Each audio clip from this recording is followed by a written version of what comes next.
Okay, we begin today the Gemara on Daf Chav Gimel Amud Beis, in the bottom of the Amud.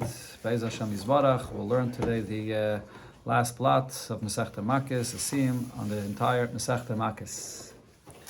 We begin 4 lines up from the bottom of the Amud. Darash Rab Simloi darshand Sheish Meyes Ushloish Esher Mitzvahs Nemru Loi LeMoshe. 630 mitzvahs, other mitzvahs that the Eibusher gave Yidden through Moshe. What's the significance of this number? Shloish meyes v'shishim v'chomesh lavin, the 365 lavin are Kaminyan Yemei Sachama. Correspond to the days of the year in the solar calendar. There's 365 days in the cycle of the year. Masayim Arba Mishmayna Ese and the 248 mitzvahs aseh are Keneged Evarev Shalodam, corresponding to the number of limbs in the body of the person. So what is the significance of this? In some places, actually, it says that the mitzvahs lois aseh are Keneged the Shesah Gidim, the 365 sinews. But the point of this is that the entire world, with every day of the year, and the entire existence of the person with all of the limbs of his body, are created for the purpose of Torah. That in every aspect of Torah, every mitzvah of Torah is here corresponding to the existence of the world in order to refine every aspect of existence of the world. Or maybe it's really the other way around. The fact that the world is created with these details and this number is because the shayrish of everything is Torah. So since in Torah you have this number, so therefore the world is created corresponding to this level and these numbers in Torah. From here you see that every Yid has to fulfill all 630 mitzvahs. Not necessarily in Maise, in action. The Alter Rebbe says in Lekutei Torah, either in Machshave or in Dibur and in Maise.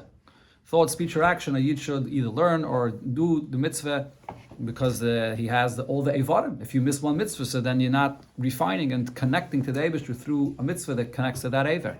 The Rebbe spoke about this also regarding Pesach Sheni, which is coming up. That you don't think that Pesach Sheni is a mitzvah that's only for people that missed Pesach Rishon. Pesach Sheni is a mitzvah that has a content and relevance for every Yid. The raya that Rebbe brought is from the Gemara, because if it's corresponding to 248 limbs, so Pesach Sheni is one of them. So every Yid has a shaychus to this mitzvah and has to fulfill it, at least beruchnius. Rav Amnuna said, Ma'ikra, what's the pasuk, what's the source for this? Torah tziva lanu Moshe. So Torah is b'gematria shis meya v'chatzari. The word Torah is gematria 611.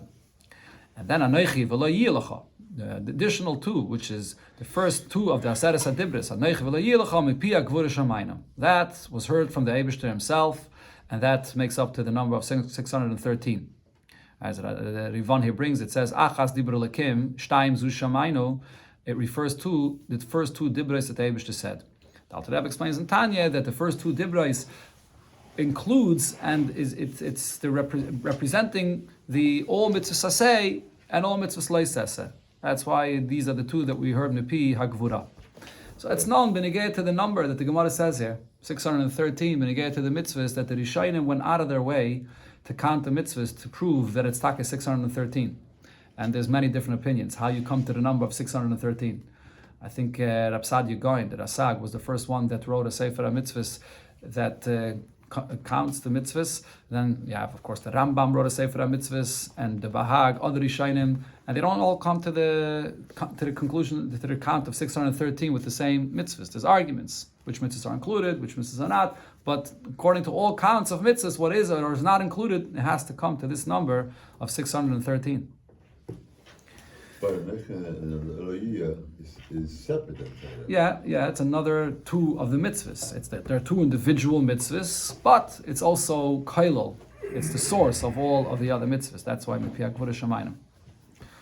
Okay, the Gemara gives a simin for the points that it's going to speak about here. Simin, Dalid, Dam Semek, Dal Mem Sin, Mem Kuf, and Samach Kuf. Okay, so the Dalet, you can see right away what it is. It's David. That's the Dalet. Okay, so the Gemara, Bod David. David, HaMelech came, Vehemidon, Alachas Esra. And he took all the mitzvahs and said that it's all based on 11 mitzvahs. The Chsev, the Pasuk says, and here this is basically the Gemara brings the entire capital Tezvav in Tilim, where it says Mizmul David. Hashem, mi yogabalecha, who lives in your tent. Mi yishkem ba'arkachecha, who will dwell on the mountain of your holiness.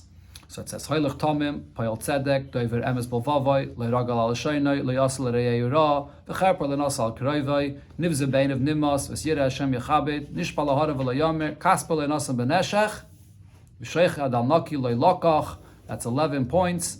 Aisa Eila, one that fulfills all these 11 things, La Yimait Lailam, will never falter.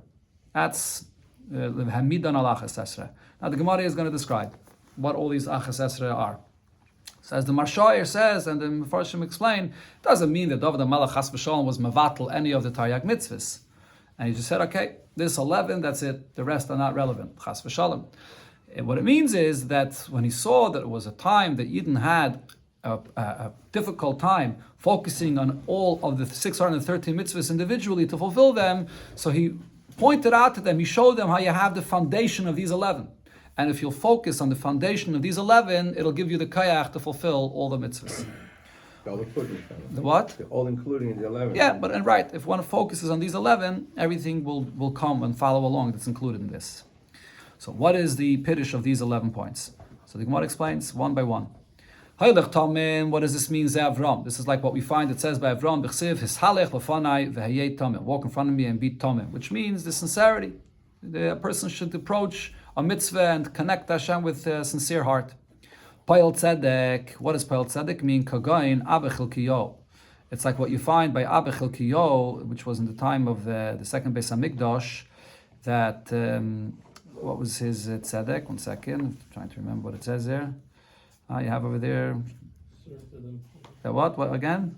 Served as employer honesty. Oh, that Abechil Kiyo, when he was in the middle of doing work, he wouldn't stop in the middle of his work even to greet someone, even just to say hello, even for a second. He was so honest as an employer that's what means, huh?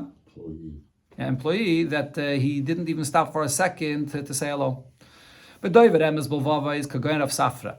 He says truth, this is Rav Safra. The story of Rav Safra is that Yvonne brings that he was once in the middle of Shema, and he couldn't interrupt, and someone came and offered to buy something from him, and he gave him a price, and he didn't respond. So he thought he wasn't happy with the price, so he offered a higher price. And then, after he was finished Shema, so now the person was ready to pay a higher price, because he thought that he wouldn't accept lower. He told him, I'm ready to give it to you for the original price, even though he could have cut more money. But Haliba the Emes, he was ready to sell it for the lower price. It's just that he was in the middle of Shema. So he went with that truth that he had really in his heart from before. One that doesn't say something that's not honest. Zeh Yaakov Avinu. By Yaakov, when he was going to his father Yitzchak, and he was going to appear to him like his brother Esav, the pasuk says, "Ula yumisheni yavi, vayis benav kimisateya," that he says to his mother Rivka that maybe my father's going to feel my skin, and I'll see I'm not Esav. Doesn't do anything that is not good for a friend, which means he should not do anything which will be a competition to his friend's business. That means that a person that sees his relatives that are suffering of embarrassment or whatever it is, so he is makar of them. He takes care of his relatives. That when it says here that it's despicable in his eyes, the one that is despicable in Hashem's eyes. So this is like what happened by Chizkiyahu HaMelech. Shegirer atzmeis aviv b'mitah shel chavalim. He dragged his father to bury him not in a nice, honorable way. Adarabah, he took him in a mittah, in a coffin that was made with chavalim, with ropes. And his father was Achaz, which was a king, but he was a Eved Avodah Zarah, and therefore he didn't give him the honor that he deserved, but an Adarabah. So this is even though it was his father and he was a king, but nevertheless, if he was despicable in the eyes of Hashem, he was despicable in his own eyes. He gives honor to the ones that fear Hashem. Yeshafat Melech Yehuda. This is what we find by Yeshafat, that was a king, Melech Yehuda, that Shebishah, Shah Yeraya, Talmud Chacham. When he would see a Talmud Chacham, he got up of his throne, and he would hug him and kiss him, and v'kairaloi, according to one Gersa, Avi, my father, Rebbe, my teacher, Mighty. So we see the level, the extent of the honor that he would give to a Talmud Chacham. A person that swears for something that's laharat, even something that will be hard for him, negative for him, and he doesn't move away from what he swears. What it means is Rabbi Yochanan, even to the extent of Rabbi Yochanan. The Amar Rabbi Yochanan, Hey Betainis. Rabbi Yochanan said in the middle of the day that I'm going to fast. Until I come home.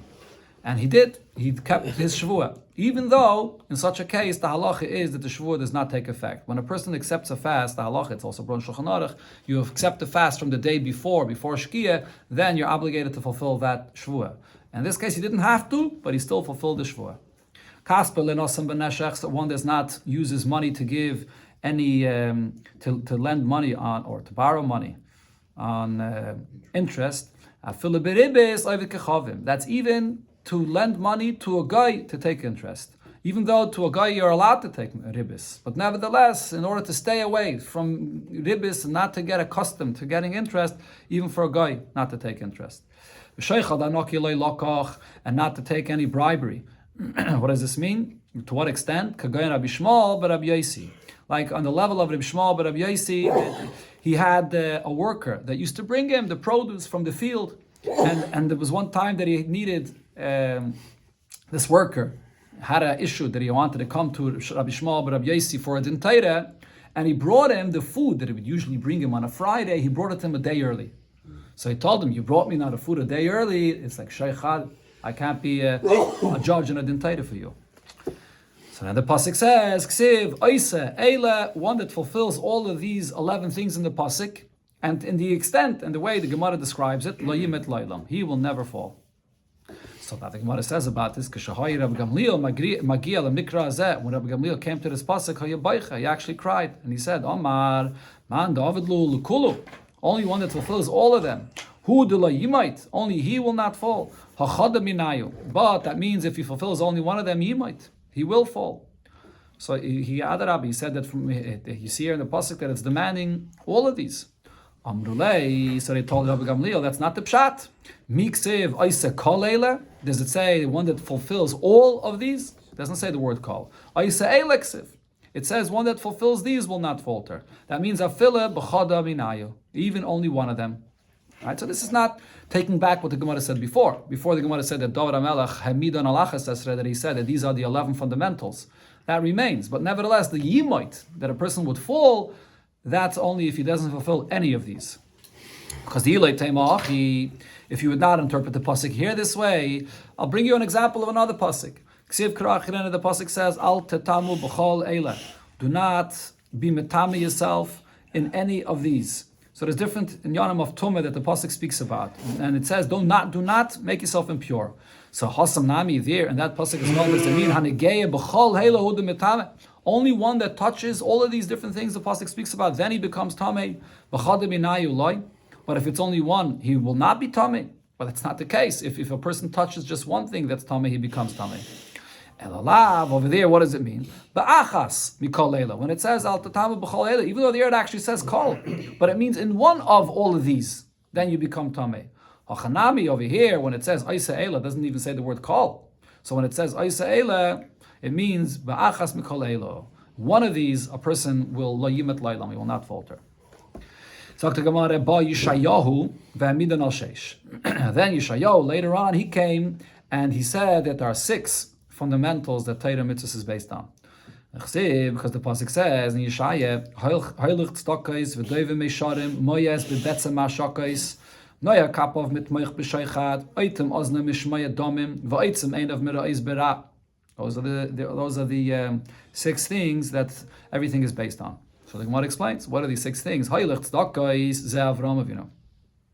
This refers to the expression in the pasuk that it says by Avram, the chsiv ki yudaitiv lamana she yitzaveh. The pasuk goes on to say yitzaveh as one of beisai, that he educated his children, his people in his house, that v'shomru derech Hashem lasis tzedakah u'mishpat. So that's what tzedakah means. Not only that he gives tzedakah, but he gives tzedakah in such a way that everybody in his house learns from him to give tzedakah. V'doiver meisharim, one that speaks Meisharim, straightforward. That means he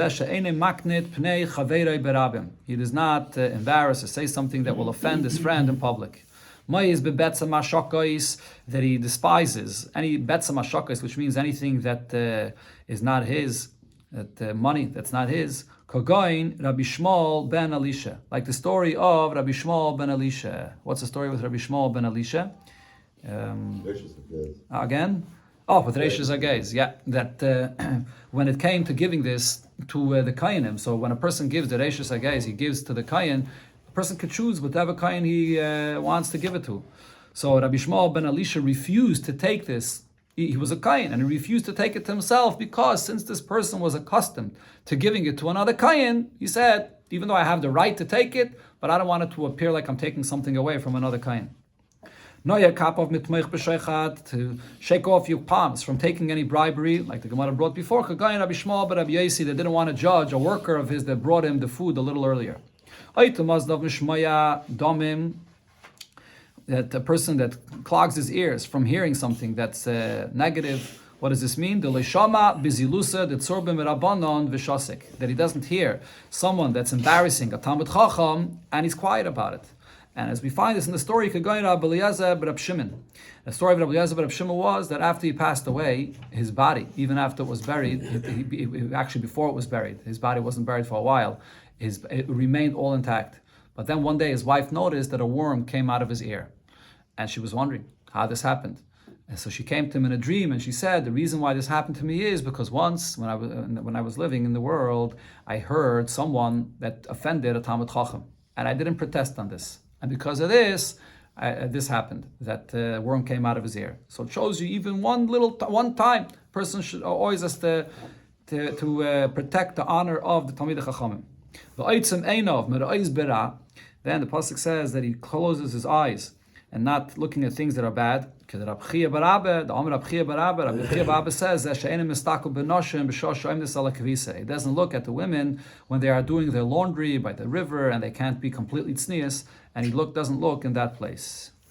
The pasuk there in Yeshaya concludes, he will dwell in high places. Meaning this is the foundation of all mitzvahs that will connect a person to Hashem.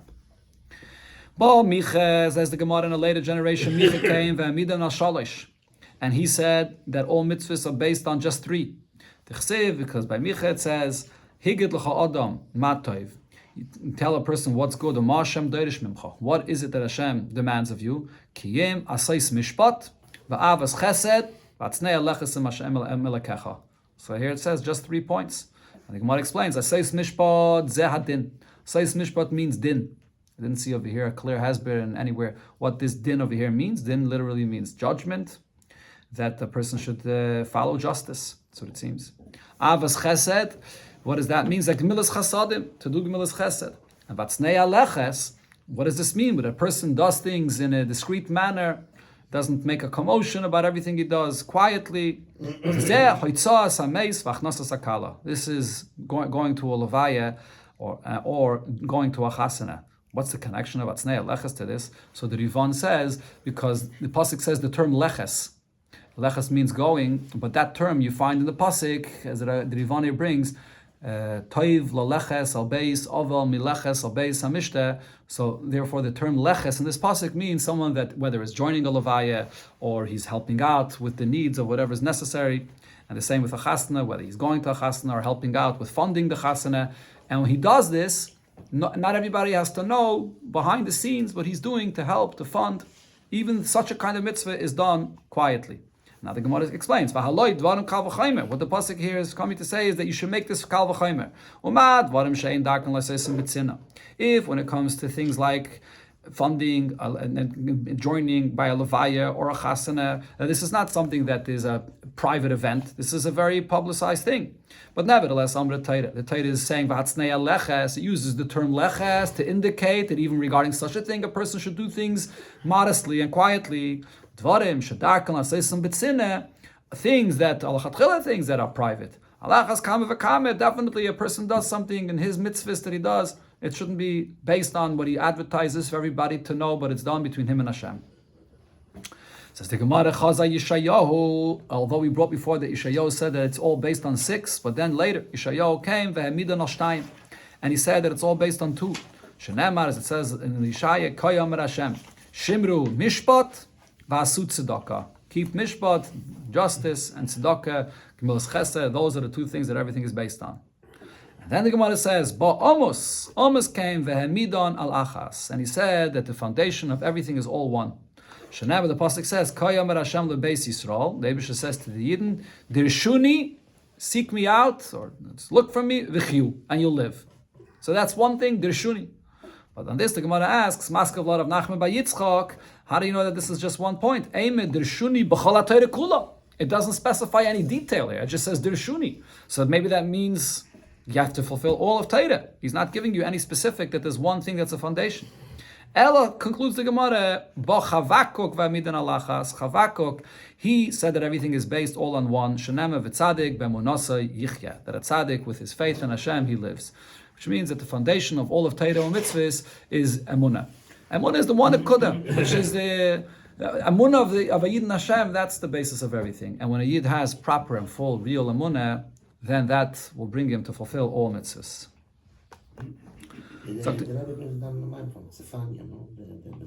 The what? From the Novitz. Yeah, that what? About emunah? Yeah, he brings that down. Here it says Chavakuk. About Chavakuk. Yeah, Chavakuk. That's what we're learning here. It says, it's brought in many places. That sof the nukudah of all mitzvahs is the Ratzon of Hashem. Each mitzvah has its own specific teichen. That's what I mentioned yesterday. When you get to Ratzon Kadosh Baruch Hu Lezakis Yisrael, that every mitzvah has its own content in order to refine a person in each level of his existence. But the general nukudah of all mitzvahs is one thing: the belief in Hashem, that we're here for Hashem and to do the mitzvahs. Amar Rav Yosef bar Chanin, Abba Gzeiris Gazar Moshe Rabbeinu. There are 4 decrees that Moshe Rabbeinu decreed al Yisrael and Yidden. But then Bo Neviim u'Bitlam. 4 Neviim came and nullified this. And that is Moshe. Amar Moshe says, V'yishkan Yisrael betach bodad ein Yaakov. The Yidden will be living and dwelling very confidently. Why? Because they'll be similar to Yaakov. So that means that in order for Yidden to have this guarantee that they'll be sitting peacefully, they have to be similar to Yaakov. But Amos a bit law. So Amos came and nullified this condition. Shenem, the pasuk says, Chadalna mi Yaakov again. He begged by Hashem that don't require this condition, that they should be on the level of Yaakov, because which Yid, who could be rising to such a level of Yaakov? And it says, Nicham Hashem al Zeis v'Gaima. Hashem retracted this, and he doesn't require this level. So as it says in Mefarshim, it doesn't mean that the Nevi'im have a koyach to be mevatel what Moshe says. They daven. With a koyach of tefillah, you could bring a hashpah from the Eibishter even more than the demand that Moshe Rabbeinu had. Moshe, another thing, Moshe says, when Yidden will be in Galus, they will not have any peace and tranquility. But Bar Yirmiyah said, Haloich la'argiya Yisrael, that even when Yidden are going and they're in the place of Galus, still the Yidden will find a time of peace and tranquility in Galus.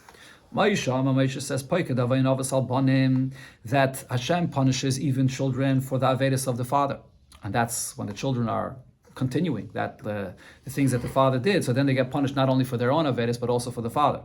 But Yecheskel nullified this. And he said, whatever punishment there is for the soul, it's because he's sinning. And even though he's continuing in his father's ways, he gets the punishment for what he does, not for the father. The 4th thing, Moshe Rabbeinu said, you will be lost amongst all the nations, which means that it sounds like completely lost. But by Yeshayahu came and said, that the Eibishter will blow the great shofar and the bow of them. The Yidden that were lost, they won't be completely lost. They will return. Rav said about this pasuk, I'm afraid of this pasuk where it says, the Yidden will be lost. Maskef Rav Papa, so Rav Papa said, why are you afraid from this pasuk?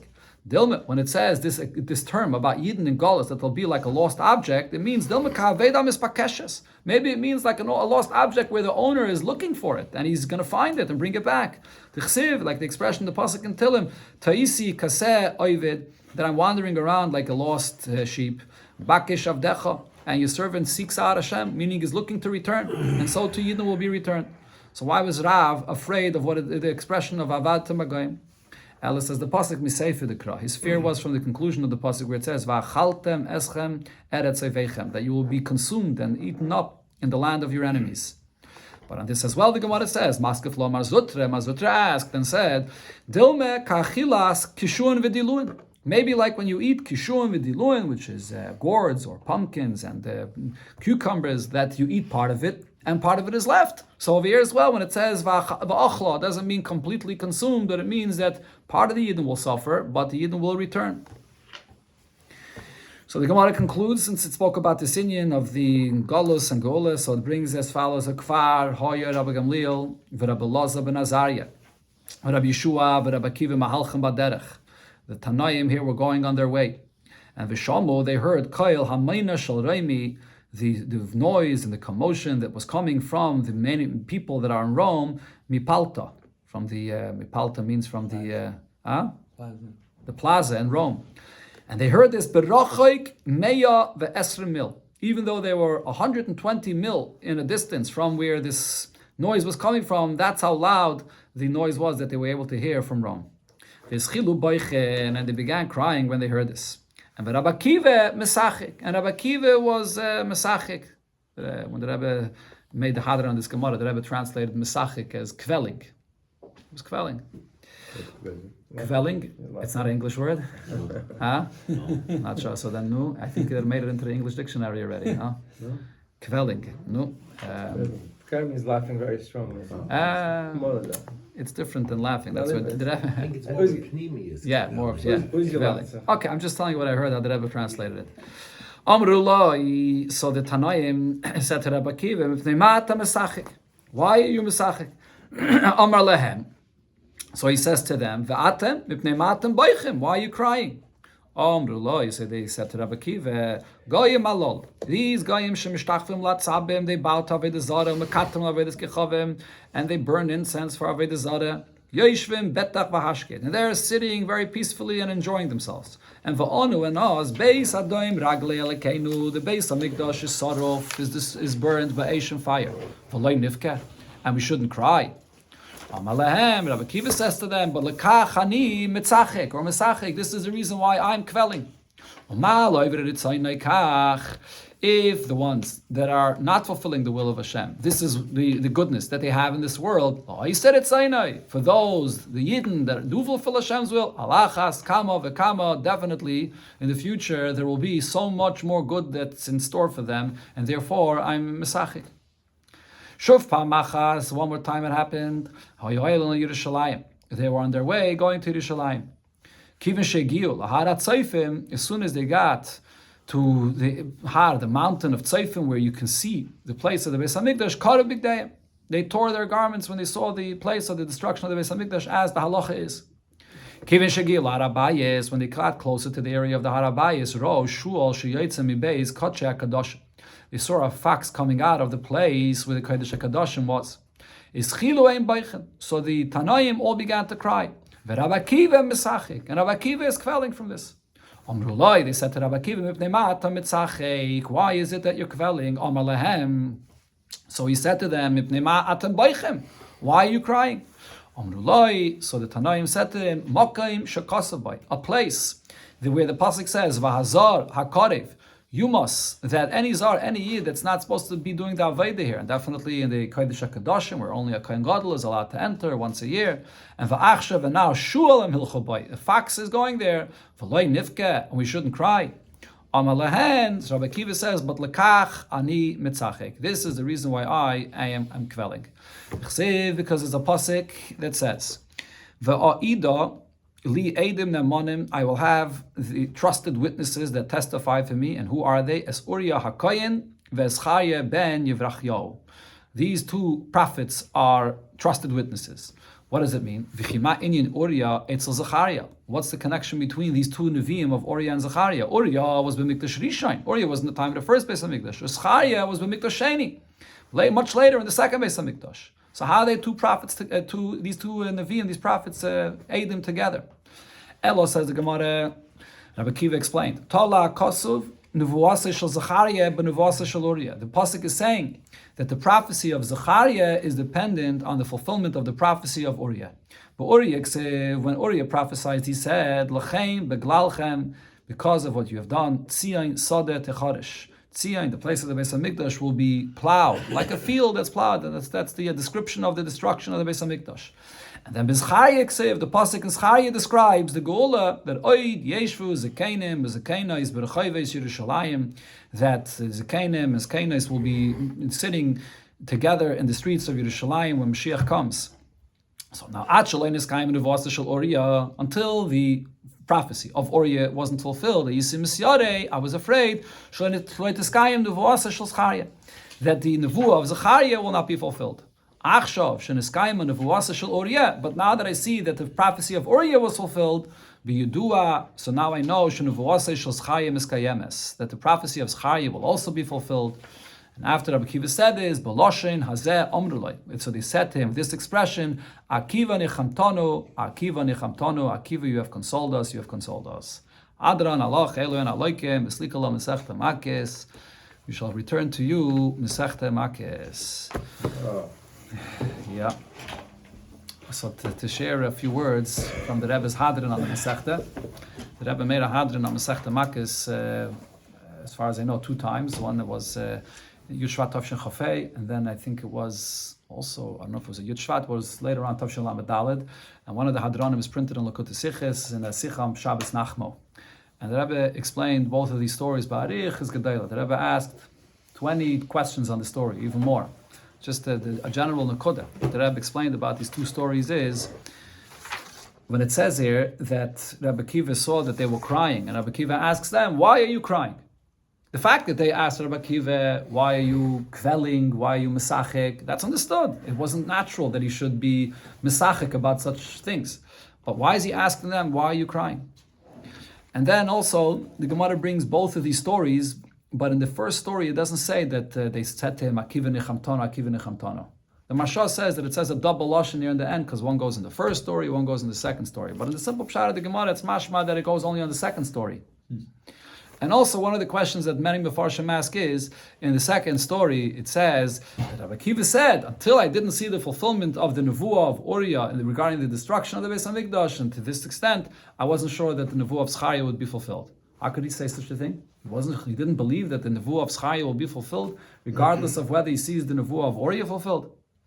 Okay, so the Nekudah that the Rebbe explained is that, of course, when they see all these things that are happening, even before they come to hearing this commotion coming from the city of Rome, when they're just the very fact that they had to go out to Rome, why were they going in that direction? They were probably leaving Eretz Yisrael because there was a Gzeira on Yidden that they had to be mevatel. So the very fact that they're going out to the city of Rome is already a result of a churban. So Rabbi Akiva is asking them, now when you hear the noise and the commotion coming from the Rome, now you're crying. What caused now that you're crying that you didn't realize before? You should have cried already in the beginning when we got out on the way. And the same thing over here in the second story, it says that they were already by Har Tzayfim. And Har Tzayfim is when they saw the destruction and they tore their clothes. They didn't cry then. Then when they saw the shul, the facts coming out of the Kodesh HaKadoshim, then they cried. So Rabbi Akiva is saying, why are you crying dafka now? You saw already before the destruction of the Beis HaMikdash. Elamai, the point of both of these stories is that when you have the Churban and you have the Golus, it could be in different taifanim. And what they told him is that when it happens to this extent, when the Churban and the Golus is not stam that you have the Goyim that destroyed the Beis Hamikdash. Okay, the Goyim destroyed the Beis Hamikdash, but now the Golus has to be in such a oifen that the Goyim should be celebrating and enjoying themselves to this extent. And the same also with the Churban of the Beis Hamikdash itself, that it has to be to such a point that there's a fox coming out of the place of the Kodesh HaKadoshim. That was the thing that they were crying about. That the Churban had to be because of whatever sibbe, but why to this extent? And on that, Rabbi Akiva explained to them that L'kachani Mesachik, that Rabbi Akiva, of course, he believed in the nevuah of Zechariah, that it will be fulfilled. But the question is, in what oifen, to what degree, how much, and what oifen is this nevuah going to be fulfilled? When you see the extent of the Churban, that is megala to you the depth and to what extent the goal is going to be. So he says, now when I see such a oifen of how the Churban is, I understand how great. From this, I see how great the revelation in the time of the Gula is going to be. And the Rebbe then touched that another important point here regarding this, that's why he brings here the pasuk b'nigei to the destruction tzi in sadat echaresh, that it's compared to a field that's being plowed. What's the significance of a field when you plow a field? On one hand, when you plow a field, you don't see any growth. Adarabe, all you see is the earth here. But what's plowing? Plowing is preparing. It's actually the beginning process of the growth. That's really what Golus is. the Golus as well, is when you look at Golus, instead of seeing something negative, you have to see in the Golus Gufa that it's a step in the process of the growth of the Gula Asida. So when Rabbi Akiva was Mesachik, the Chiddush of Rabbi Akiva is not only the fact that he's able to see that the Golus in the present will cause a Geula in the future. That's B'chlal something that Rabbi Akiva says. It's a famous statement that Rabbi Akiva says, Kol ma da'ovid rachmano l'tav ovid. What does that mean? Whatever the Eibusher does in the present, in the future it'll cause a good result. Here Rabbi Akiva said even more. When I look at this Golus in front of my eyes now, I see the future now. I see the real pnimius and the content of what this itself is. That this is an act of plowing. It's really all the pnimius good now, not only for the future. That's what Rabbi Akiva was able to see. And on this, right, which is usually what Nachum Rebbe explains. That's what Nachum Mishgamzu said. Gamzula teva. But over here, when you get to the Golus and Gola B'chlal, Rabbi Akiva saw this right here and now. And on this, they told him Akiva nechamtanu, dafka on the second story. In the first story, you don't see how the Inyan of the Golus itself is being transformed. In the second story, when he said Siyan Sada Techoresh, that the Golus itself is a charisha, that it itself is the beginning of the process of the growth of the Geula, on that they told him this double Lashon, Akiva Nechamtanu, and they said his name, Dafke, because Rabbi Akiva was a Ben Gadim. By this concept of Nechama that you take from the negative and transform it into good, that was fulfilled by Rabbi Akiva himself, that came from Gadim, and he became such a great Tana. That's the Rebbe's, one of the Nekudas of the Rebbe's Hadran. Amen. Should be taken from Miyad Mamish.